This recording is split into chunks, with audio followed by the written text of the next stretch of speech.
bueno que sigue con nosotros, algo televidente aquí en su programa de la LEF, una conversación. Decíamos antes del corte que íbamos a platicar de lo que está alrededor, obviamente la vida, no tanto la historia. Y comentábamos, yo decía del árbol, ¿no? El árbol navideño, ¿por qué ponemos ese árbol navideño? Uno de los... Podemos recordar que el árbol no es una tradición cristiana propiamente, es una tradición germánica, es una tradición que tiene que ver también con las antiguas creencias de los germánicos, los pueblos que digamos están en Alemania o en Austria, esa parte norte de Europa, incluso, y los escandinavos que tienen costumbres muy similares, muy cercanos. Ellos creían en un árbol del universo, lo visualizaban en el universo como si fuera un árbol. Recordar que les encanta a ellos es todo lo que tiene que ver con la naturaleza, especialmente los escandinavos y los germánicos. Y bueno, se lo celebraban como parte de sus ritos también alrededor del 25 de diciembre, el 26 de diciembre lo celebraban ellos.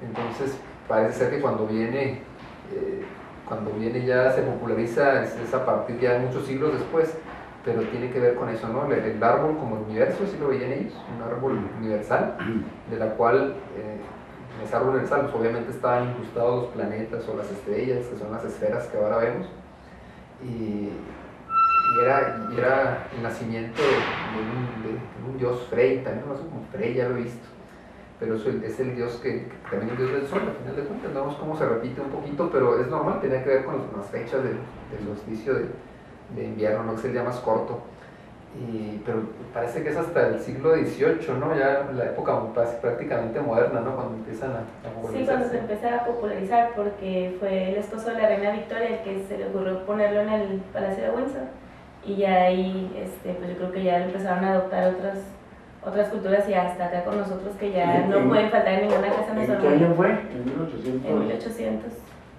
Sí, claro, ¿no? Porque los ingleses tuvieron prohibido el festejo de la Navidad como desde 1500 hasta 1600. Bueno, después yo creo que de Enrique VIII, ¿no? Cuando él rompe con el catolicismo y entra el protestantismo en Inglaterra, prohibieron, duró como 100 años prohibido el festejo navideño. Pero como todo, ¿no? Entre más lo prohibían, la gente lo festejaba a escondidas y nunca perdieron el espíritu, ¿no? de festejar la Navidad. Duró 100 años más o menos la prohibición de festejar la Navidad en Inglaterra. Ahorita platicamos de la posada, de cómo dijimos que cómo pedía la pareja, en este caso de José y María pedían las posadas se celebran en todo el mundo, más aquí en América. Fíjate que yo lo veo como una tradición muy americana, ¿no? Como muy mexicana, a mí se me hace que es la posada como tal, ¿no? Porque a lo mejor el representar el peregrinar de José y María casa por casa tocando puertas y pidiendo la posada, a lo mejor eso podría ser mundial, ¿no? Pero la posada de México es más festiva. Bueno, la posada aquí nosotros ya la agarramos, nosotros en cuanto entre diciembre agarramos las posadas. Así es, el famoso maratón. No. Guadalupe Reyes. No, pero ya el 2 de diciembre ya las oficinas hacen sus posadas y el día 10 de diciembre. Pero antes no, antes no, las posadas deben ser, son 9 días, del 16 al 25, al 24. Una fecha, ¿no? Son 9 días. A mí de niña se me tocó todavía vivir esa parte de que así se llevaba muy... Y porque también ya le pusieron una representación, ¿no? Los 9 días representaban los 9 meses de gestación de Jesús, ¿no?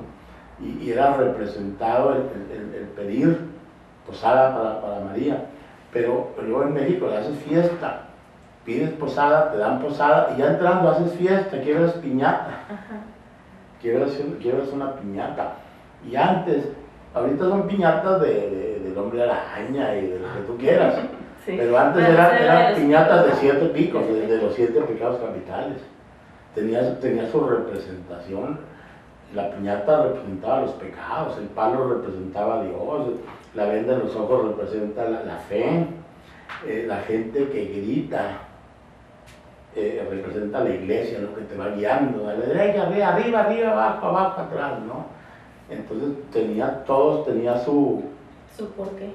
su porqué, Y ahorita ya, no, ya casi no se hace nada de eso, ya ni piñata, ya no me tocaba a mí. ¿no? En las Incluso posadas, es raro, es raro el pedirla. A mí sí me tocó, nosotros en la casa lo hicimos mucho tiempo, cuando hacíamos una posada con los ¿Pero vecinos. cuántos años hace eso? No, hace 4 o 5 años para atrás, y teníamos un San José y una Virgen, y alguien se salía y yo imprimía los cantos de los de adentro y los de A mí afuera. de niña me tocó eso.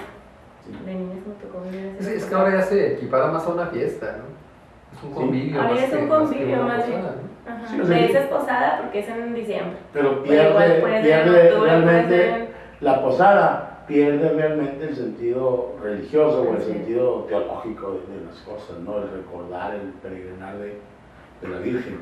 Y ahora ya ni es piñata, ni pides posada, y nomás Es haces la cena y pachanga. la pachanga. Mm. Es una cenita y el intercambio de regalos que nunca falta. Y hay algo, Los dulces representan el agrado de Dios, ¿no? Ya cuando quiero la piñata, derrama los dulces y ya es Dios te derramó de las bendiciones. ¿Tiene el sentido Hasta de eso. Y luego, ay, por eso no nos tienen bendiciones ahora, hay que hacer ya piñatas. y por favor. otra de las cosas alrededor de esta festividad que también me parece mexicana son las pastorelas también, ¿no? En ese sentido de la... Hubo famosos escritores que escribieron pastorelas. Yo recuerdo bueno, ahorita de Jalisco, Juan José Arreola, que escribía pastorelas. Pero eso lo hizo la iglesia en México Para poder enseñarnos, para enseñar a los niños y evangelizar. O sea, eso fueron, exclusivamente para eso fueron ideales. Porque hay una diferencia.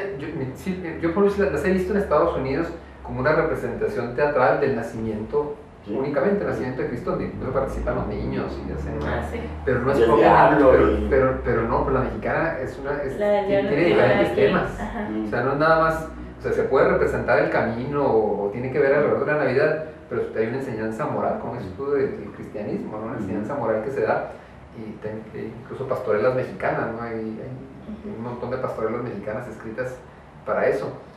Y luego también hay una tradición, por así decir, que hemos venido adoptando incluso en diferentes partes, que tiene que ver con una tradición más norteamericana, que es el canto del villancico.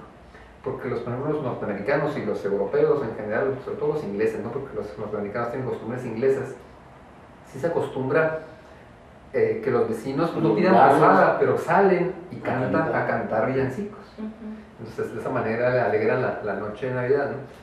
Está muy bonita esa tradición, ¿verdad? Sí, pero es una tradición europea, no norteamericana Sí. inglesa, sino de Europa, no de la isla de Inglaterra. Ellos le heredan de ahí, pero los villancicos vienen haz de cuenta como que los villancicos eran canciones que se cantaban en los pueblos, en las aldeas, y no sobre cuestiones religiosas. villancico, O sea, las canciones las cantaban los villanos, pero no los villanos de malos, sino los habitantes de una villa, y cantaban canciones de sucesos que pasaban ahí en la comunidad, Como un corrido. casi como un corrido, sí, como un corrido. Entonces la iglesia lo toma para hacerlos ya con un sentido más religioso. Esa iglesia toma todo, pero no me acuerdo. Relativo sobre todo al nacimiento de Jesús, sí, que se canta en Navidad. Y en México muy famosos, ¿no? Sí, O sea, como ya universalmente conocidos. Como Noche de Paz, les quería platicar. Como no sepas. Ese es el más famoso. Es uno de los más famosos, yo Claro. creo que el más representativo y que se ha traducido a más de 330 idiomas. Y lo curioso de este villancico que yo no conocía este hecho. 330, ¿verdad? 330. O sea, lenguas, más que idiomas, pues lenguas de todos Sí, lados. en todo el mundo, prácticamente en todo el mundo. Bueno, en todo el mundo donde se festeje esto, supongo. Y que fue creado por casualidad porque en 1818, en una iglesia allá en Austria, se descompone el órgano de la iglesia y el sacerdote, faltando 2 días para Navidad, entonces dice, pues, ¿qué puedo hacer para suplir esto? Y le pide ayuda a un amigo de él que le componga una canción y que la toquen al piano, con el piano, y este cura era un muy buen tenor, tenía muy buena voz. Entonces el día de la Navidad, ese día de Navidad, ese 25, la canta en alemán pues, aunque en ese momento pues las misas todavía se decían en latín, entonces causa mucho impacto entre los feligreses y de ahí se empieza a popularizar y lo empiezan a adoptar en diferentes países, en diferentes poblaciones, y durante mucho tiempo fue tan bonito y les gustó tanto que se lo achacaban a Haydn, este villancico, hasta que 39, 40 años después alguien descubre que no, que era de este sacerdote y de este compositor, que fue así, como les digo, creado por pura casualidad y por necesidad en ese momento, y ahorita es uno de los que más... Es el más escuchado. Uno de los que más cantamos. Es el primero que se canta. Cuando alguien canta villancicos, canta La Noche de Paz. Noche de Paz. Fíjate que ahorita lo que estás diciendo, como que me da la impresión, por lo que comentas, yo no conocía la historia, me da la impresión de que al popularizarse, tiene que ver también con lo que acabas de decir del piano.